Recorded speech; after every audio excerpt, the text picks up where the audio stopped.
బాలీవుడ్లో ఎంతో మంది స్నేహితులు ఉండొచ్చు, కానీ అమితాబ్ బచ్చన్, ధర్మేంద్రల మధ్య ఉన్నది అత్యంత ప్రత్యేకమైన, చిరస్మరణీయమైన స్నేహబంధం.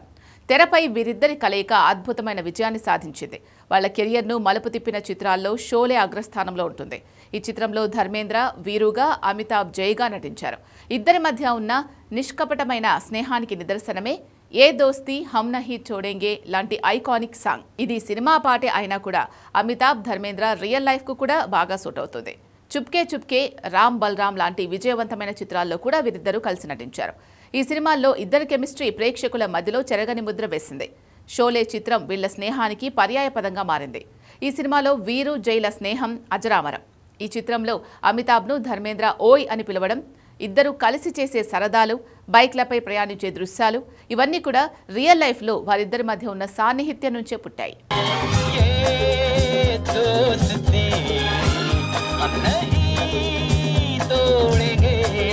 వాస్తవానికి ఈ చిత్రం షూటింగ్ సమయంలో అమితాబ్కు సీనియర్గా, పెద్దన్నగా వ్యవహరించారు ధర్మేంద్ర. అనేక విషయాల్లో మార్గనిర్దేశం చేశారు. తెరపై వారి పాత్రల మధ్య ఉన్న విశ్వాసం, ప్రేమ, త్యాగం నిజ జీవితంలోనూ వాళ్ల బంధాన్ని బలంగా ఉంచాయి. ఈ సినిమా వాళ్ల కెరియర్కే కాకుండా వ్యక్తిగత బంధానికి కూడా పునాది వేసింది. తెర వెనుక అమితాబ్ బచ్చన్, ధర్మేంద్రల స్నేహం సినీ పరిశ్రమలో అందరికీ ఆదర్శంగా నిలిచింది. ధర్మేంద్ర ఎప్పుడూ అమితాబ్ బచ్చన్ అని పిలిస్తే, అమితాబ్ కూడా ధర్మేంద్రను ఎంతో గౌరవంతో సంబోధిస్తారు. ఇన్నేళ్ల ప్రయాణంలో వాళ్ల మధ్య ఎప్పుడూ ఎలాంటి విభేదాలు లేవు. ఒకరి విజయాన్ని మరొకరు మనస్ఫూర్తిగా అభినందించుకున్నారు. ధర్మేంద్ర తన ఆత్మకథలోనూ అమితాబ్తో ఉన్న బంధం గురించి ప్రత్యేకంగా ప్రస్తావించారు. ధర్మేంద్రతో కలిసి నటించడం ఒక అద్భుతమైన అనుభూతి అని, తమ సాన్నిహిత్యం వెలకట్టలేనిదని అమితాబ్ కూడా పలు సందర్భాల్లో వ్యక్తం చేశారు. ఇది కేవలం సహనటుల బంధం కాదు, రెండు గొప్ప హృదయాల మధ్య ఏర్పడిన పవిత్రమైన బంధం.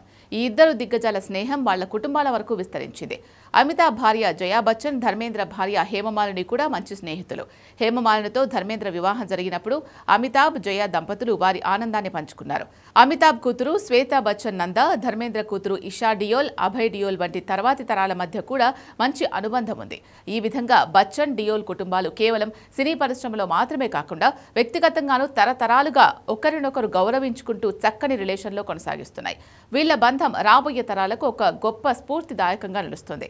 ధర్మేంద్ర మరణంతో బచ్చన్ కుటుంబం సైతం శోకసంద్రంలో మునిగిపోయింది.